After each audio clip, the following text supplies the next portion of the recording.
রাসূলুল্লাহ সাল্লাল্লাহু আলাইহি ওয়াসাল্লাম বলেন, যে ব্যক্তি আমার 40টি হাদিস আমার উম্মতের কাছে পৌঁছাবে তার জন্য আমি কিয়ামতের দিন বিশেষভাবে সুপারিশ করব।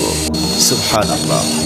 নাম্বার 2, মানুষের মধ্যে যারা মৃত্যুকে বেশি করে স্মরণ করে এবং তার জন্য প্রস্তুতি নেয় তারাই সবচেয়ে বুদ্ধিমান।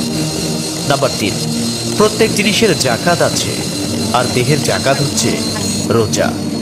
নাম্বার 4, যে তার সময় আল্লাহর জন্য ব্যয় করে না তার জন্য জীবন অপেক্ষা মৃত্যু শ্রেয়। নাম্বার 5, যারা সব সময় ইস্তিগফার তথা ক্ষমা প্রার্থনা করে তাদের সাথে উঠা বসা করুন, কেননা তাদের হৃদয় সবচেয়ে কোমল হয়। নাম্বার 6, তুমি যত সিজদা দিবে আল্লাহ তত গুণা তোমার মাফ করে দিবেন। সুবহানাল্লাহ। নাম্বার 7, সূরা ফাতিহা প্রায় 1000 রোগের ওষুধ। নাম্বার 8, হাতের তালুতে জ্বলন্ত আগুনের কয়লা রাখলে যেমন কষ্ট হবে তার চেয়ে বেশি কষ্ট হবে শেষ জামানায় ঈমান রাখতে। নাম্বার 9, রোজাদারদের জন্য প্রতিদিন জান্নাতকে সুসজ্জিত করা হয়। সুবহানাল্লাহ। নাম্বার 10, রাসূল সাল্লাল্লাহু আলাইহি ওয়াসাল্লাম বলেছেন, কিয়ামতের দিন সব নবীর চেয়ে আমার উম্মতের সংখ্যা বেশি হবে এবং আমি সর্বপ্রথম জান্নাতের দরজা খুলব।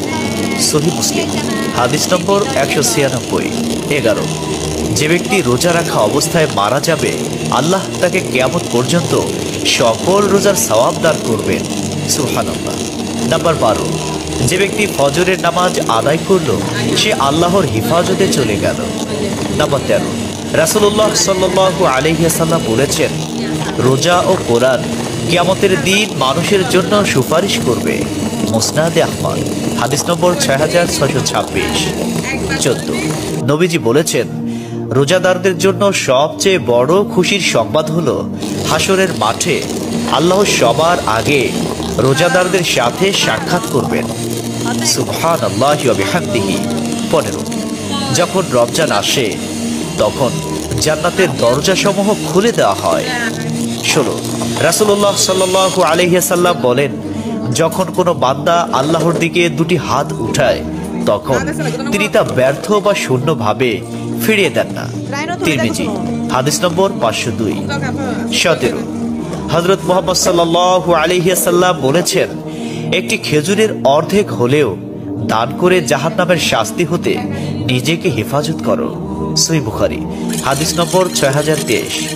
প্রিয় ভাইরা, নাম্বার 18, যদি ভালো হতে চাও তবে সর্বপ্রথম মিথ্যা বলা ছেড়ে দাও। 19, তুমি যখন রাস্তা দিয়ে যাও তখন আল্লাহর নামে জিকির করো, কারণ হাসরের দিন ওই রাস্তা তোমার নামে সাক্ষ্য দিবে। 20, তোমরা সব সময় উযু করো, কারণ কিয়ামতের দিন যারা উযুকারী তাদের হাত পা উজ্জ্বল থাকবে। সুবহানাল্লাহি ওয়া বিহামদিহি। 21, যার দুঃখ বেশি তার প্রতি আল্লাহর রহমত বেশি। 22, যখনই নামাজে দাঁড়াবেন জীবনের শেষ নামাজ মনে করবেন। 23, যে মহিলা গর্ভাবস্থায় 1 খতম কোরআন পাঠ করবে তার গর্ভের ওই সন্তান একজন নেককার বান্দা হিসেবে দুনিয়াতে আগমন করবে। সুবহানাল্লাহ। 24, চুপ থাকার কারণে মানুষের যেই মর্যাদা হাসিল হয় তা 60 বছর নফল ইবাদত হতে উত্তম। সুবহানাল্লাহ। 25, রাসূলুল্লাহ সাল্লাল্লাহু আলাইহি ওয়াসাল্লাম বলেছেন, জান্নাতের সবচেয়ে নিকটবর্তী আমল হলো সময় মতো সালাত আদায় করা। সহিহ মুসলিম, হাদিস নম্বর 260। 26, যে ধোঁকা দেয় সে আমার উম্মতের অন্তর্ভুক্ত নয়। 27, তুমি জানো তুমি সঠিক তবু তর্ক করো না, তর্কে জড়াইও না। 28, হযরত মুহাম্মদ সাল্লাল্লাহু আলাইহি ওয়াসাল্লাম বলেছেন, তোমরা বিপদে পড়ে মৃত্যু কামনা করবে না, বরং বলবে, হে আল্লাহ, যে পর্যন্ত জীবিত থাকা আমার জন্য কল্যাণকর আমাকে ততক্ষণ জীবিত রাখুন, এবং যখন মৃত্যু আমার জন্য কল্যাণকর তখন তুমি আমাকে মৃত্যু দাও। 29, সূরা ইয়াসিনকে কুরআনের হৃদয় বলা হয়। 30, হযরত মুহাম্মদ সাল্লাল্লাহু আলাইহি ওয়াসাল্লাম বলেন, মায়ের একটি কষ্টের নিঃশ্বাস 7টি দোজখের চেয়েও ভয়ঙ্কর, আর একটি সুখের হাসি 8টি বেহেশতের সমান। সুবহানাল্লাহ। 31 যে অন্যের বাবা মাকে গালি দিল সে যেন নিজের বাবা মাকে গালি দিল। 32 রাসূলুল্লাহ সাল্লাল্লাহু আলাইহি ওয়াসাল্লাম বলেছেন, আমি যা জানি তোমরা যদি তা জানতে পারতে তবে নিশ্চয় খুব কম হাসতে এবং খুব বেশি পরিমাণে কাঁদতে। 30 মানুষ যদি মৃত ব্যক্তির আর্তনাদ দেখত এবং শুনতে পেত তাহলে মানুষ মৃত ব্যক্তির জন্য কান্না না করে নিজের জন্য কাঁদত। 34 মহানবী সাল্লাল্লাহু আলাইহি ওয়াসাল্লাম বলেছেন, সূরা ফাতিহা তোমরা ধীরে ধীরে পাঠ করো, কারণ মহান আল্লাহ নিজে তার জবাব দেন। সুবহানাল্লাহ। হাদিস সূত্র মুসলিম 910। 35 রাসূলুল্লাহ সাল্লাল্লাহু আলাইহি ওয়াসাল্লাম বলেছেন, কিয়ামতের দিন যে জিনিসটি মুমিনদের পাল্লায় ভারী হবে সেটি হচ্ছে সুন্দর চরিত্র, আখলাক। আবু দাউদ হাদিস নম্বর 4101। 36 কবরের ভিতরের প্রথম চাপ পৃথিবীর সকল কষ্টকে হার মানিয়ে দেবে। 37 হযরত মুহাম্মদ সাল্লাল্লাহু আলাইহি ওয়াসাল্লাম বলেন, যে ব্যক্তির অন্তরে এক সরিষা দানা পরিমাণ অহংকার থাকবে সে জান্নাতে প্রবেশ করতে পারবে না। সহিহ মুসলিম হাদিস নম্বর 91। 38 কিয়ামতের দিন ওই ব্যক্তির জন্য সুপারিশ করা হবে যে প্রচুর শীত উপেক্ষা করেও ফজরের নামাজ আদায় করল। 39 নিশ্চয় মহান আল্লাহ নম্র, তিনি নম্রতাকে পছন্দ করেন। তিনি নম্র স্বভাবের লোকদেরকে যা দান করেন তা কঠিন স্বভাবের লোকদের দান করেন না। আবু দাউদ হাদিস নম্বর 4807। 40 কবর মানুষকে দিনে 70 বার স্মরণ করে এবং ডাকে। আল্লাহ সুবহানাহু ওয়া তাআলা আমাদের সঠিক জ্ঞান এবং বুঝার তৌফিক দান করুন এবং আমাদের এই সমস্ত হাদিস সমূহের উপর আমল করার তৌফিক দান করুন। আমিন।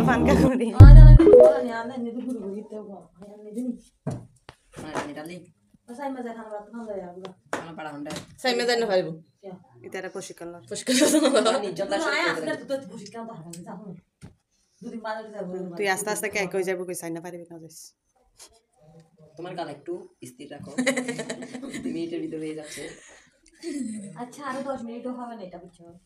তারপরে তো গাড়ি তো ডালে আর না তো ভালো লাগছে না যেন তুমি আর অস্থির কেন হচ্ছ? কি দেখো দান টেক বানাতে যাচ্ছি দেখো উতারে দৌড় তুমি না বইরে দেখো, তারপর তোমার কাজ দিব। আমি তো মনে করি না খালি দেখো পাতি টাকা দিই এটা সঙ্গে তাই আনি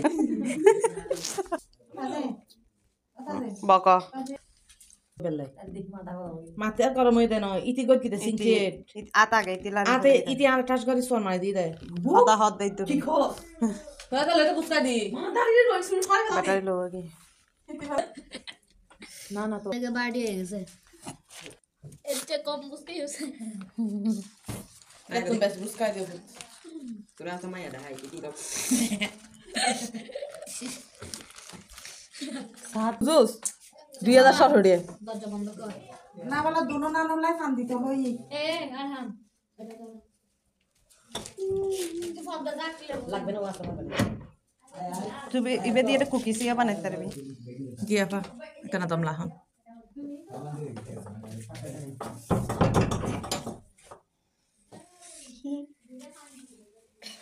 দেড় হাজার 1100 মানে 2067 মাথায় না খারাপ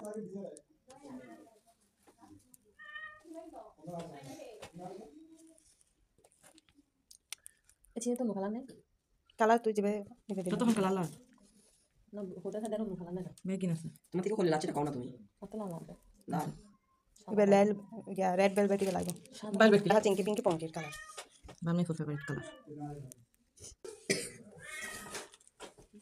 বিলাই কিন্তু দেখি তো তো তো বলো বলো কি হতা আছে আইন লোক তো লহ ও তানে তানে দেখুস ডাইরেক্ট 3 ওটা কিটি তো হানো না হ্যাঁ আজ যাই সুট্টো যাই না ও লাতি দিন দাম 1 ঘন্টা মাঝে দেখো তো পানি দিন ফাঁকে নি ফেলি আল্লাহ কই কি তুই যাস না আমার চাইছ না বাদ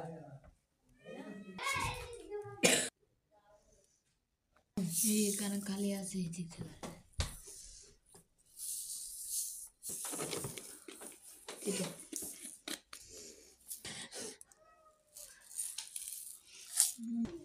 দেয়ার আরে কি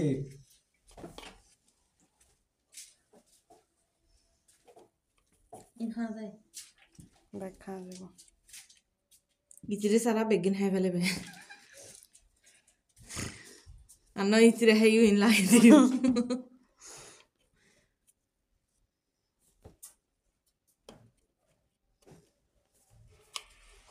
সন্না হাবাই দি সন্না কি তো তুইও ফারা বারা বারা থাকবো শুনো ইয়ার গড় দৌড়ে কি গড় দৌড়ে আরা নেই রেসি তুই গিলে শুছে এটা বাঘ প্রতিবন্ধী যাবি তারা বেড়াইতে যাই তো তুই তো ইয়ার আল্লাহ নেই গড় তো বিরক্ত নালা কে আ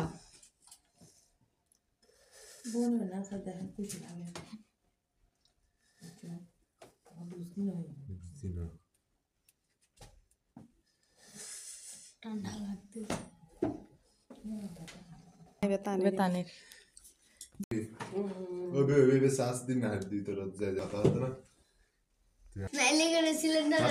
কি লইছে সা Resmini asıdıtı. ইতল দিকে কি ইতা হেল্পারে এলে তোরা হাতে কি রে আনিরে রানা বেখানা করে গুসাদা হাত ফরদি যাতে তুই হলদি গ্যারে ফেলেই পুরো লইলে বই দেখতে টিভি রিমোট টিভি ইউ ফেলা দিত বারবার লতাম আবার ফেলাতো আবার লতাম আবার ফেলাতো আবার লতাম তোরা দেখতে দেখতে তুই হলদি পানি তোর গুছ হইয়ে আর বেতুন হান্তা হান্তে হলদি টাস্ট দুধ দি ইন খেঙ্গরিব ইনে হইতারা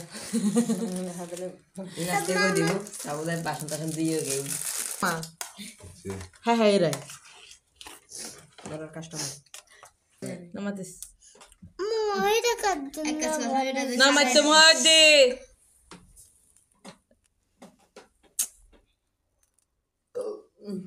বাঁশি বাজাতে সুন্দর লাগে তো গালের ভিতরে হল দিও রে সিয়ন সিকের কো মারি দে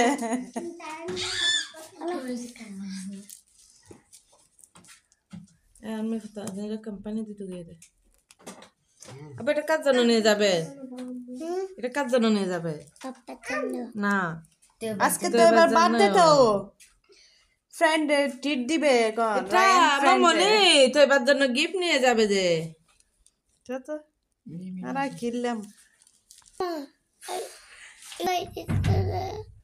সব মারব নাই মেরে তুই তে হাই না না হাই হড়া যায় না যায় ওপর সাইন না ফারস হ্যাঁ দেখা যায় ফরি তা হে তা খারাপ লাগে তুই আর ফবে কেন সাইন না ফারস দিন দিন কেন তো ফবে মাছ নিয়ে খেলা তো তুই তো ওলো যাস গো এটা গাড়া আপু এনুগো কিন্তু তেল হটিয়ে কিন্তু জানা ক্লিফিটা তো